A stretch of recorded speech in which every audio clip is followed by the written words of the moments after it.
বাপরে, যদি গিরিয়েক বিলাকে বিজেপি ভোট নিদিয়ে কি হব? দিব নে নিদিব?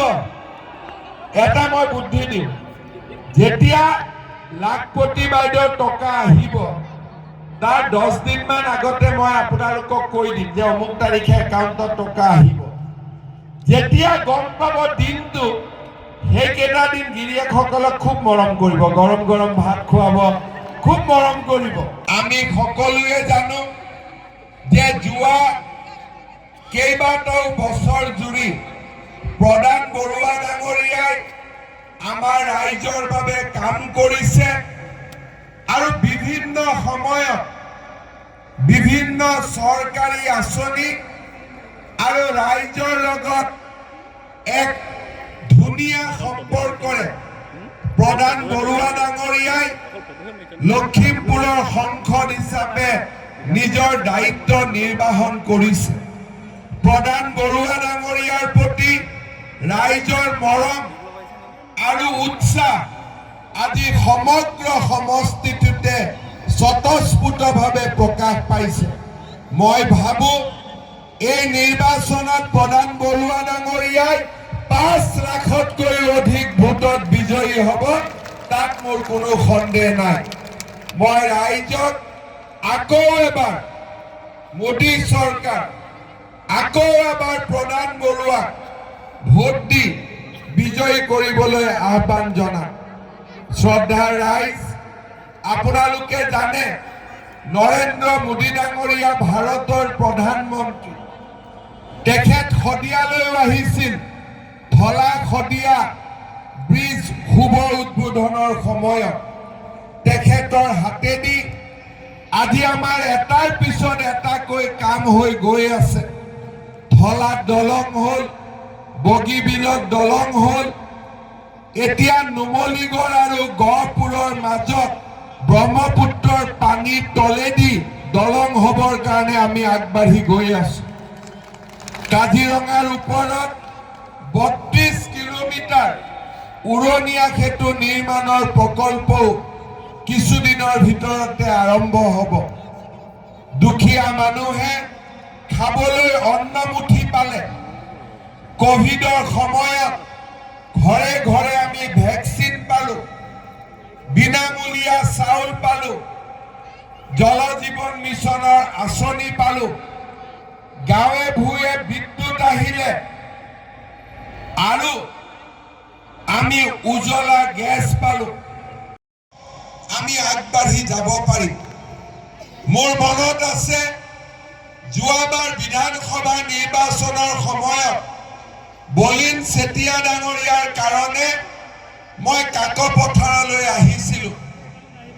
ইলেকশ্যনৰ মিটিং আছিলে। মই মিটিঙত ৰাইজক কৈছিলো যে বিজেপি চৰকাৰ পাতক।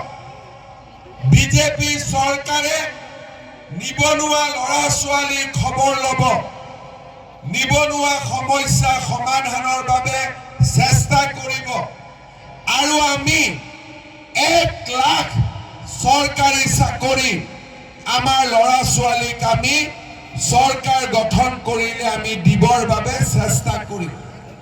মোক কোনেও বিশ্বাস কৰা নাছিলে। 1 লাখ চাকৰি ক'ৰ পৰা হ'ব? হ'লেই বা আমিনো ক'ত পাম? মানুহে ভাবিছিলে যে এই কথা সম্ভৱ নহয়। কিন্তু আজি আমাৰ চৰকাৰৰ 3 বছৰ হোৱা নাই। আমি 3 বছৰ নহওঁতেই 1 লাখ ল'ৰা ছোৱালীক আজি আমি চৰকাৰী চাকৰি দিলোঁ। আপোনালোকে মনত ৰাখিব, আমাৰ এই অঞ্চলৰ পৰাও বহুত ল'ৰা ছোৱালীয়ে পুলিচত সোমালে। আজিকালি যেতিয়া চাকৰিৰ ৰিজাল্ট দিয়ে, টিভিত আপোনালোকে দেখিব কোনোবা ঠেলা চালকৰ ল'ৰা, কোনোবা ৰিক্সা চালকৰ ল'ৰা, কোনোবা কৃষকৰ ল'ৰা, কোনোবা তৰকাৰী বেপাৰীৰ ল'ৰা।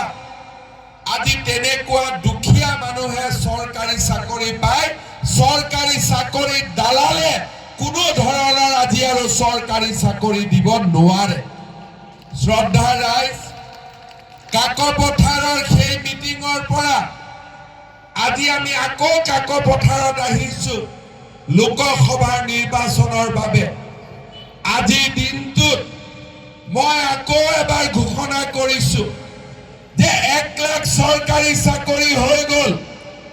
আমি নতুনকৈ আৰু 50,000 চৰকাৰী চাকৰি আমাৰ ল'ৰা ছোৱালীবিলাকক দিয়াৰ বাবে আমি চেষ্টা কৰিম।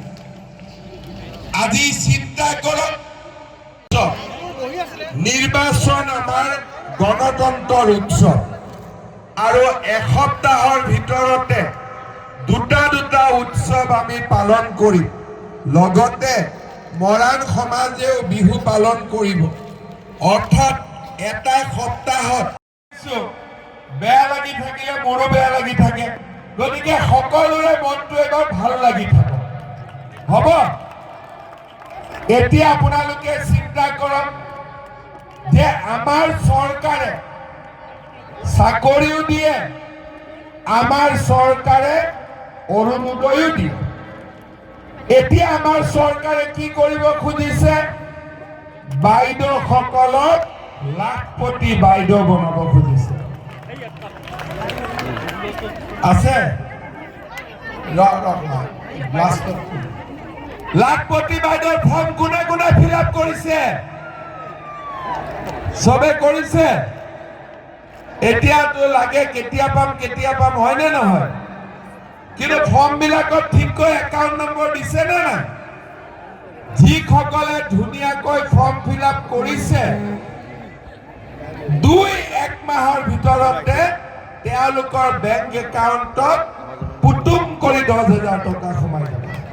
হ'ব, 10,000 টকা সোমোৱাৰ পিছত টকাটো কি কৰিম? গিৰিয়েকক দি দিম। হা, কোনে কোনে গিৰিয়েকক দি দিব? হাত ডাঙৰ। কোনে কোনে হাত নাদাঙে? কোনে কোনে নিদিয়ে? হাত ডাঙৰ গিৰিয়েকক। বাপৰে, যদি গিৰিয়েক বিলাকে বিজেপিক ভোট নিদিয়ে কি হ'ব? দিব নে নিদিব? এটা মই বুদ্ধি দিম, যেতিয়া লাখপতি বাইদেউৰ টকা আহিব তাৰ 10 দিনমান আগতে মই আপোনালোকক কৈ দিম যে অমুক তাৰিখে একাউণ্টত টকা আহিব।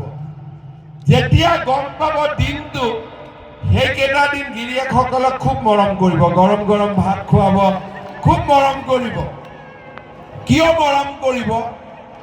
10,000 টকাৰ লগত গিৰিয়েকসকলৰ পৰা যদি আৰু 2-3 হাজাৰ টকা ল'ব পাৰি খুব ভাল হ'ব।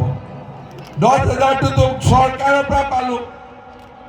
এই টকাখিনি আমি 10জনীয়া গ্ৰুপ যদি আছো 10,000 12,000 কৰি গ্ৰুপত ললো আৰু গ্ৰুপ হিচাপত কিবা কাম কৰিলো। বোলে নহয় আমি অকলে কৰিব খোজো, অকলে কৰক, কিন্তু কিবা এটা কাম কৰক।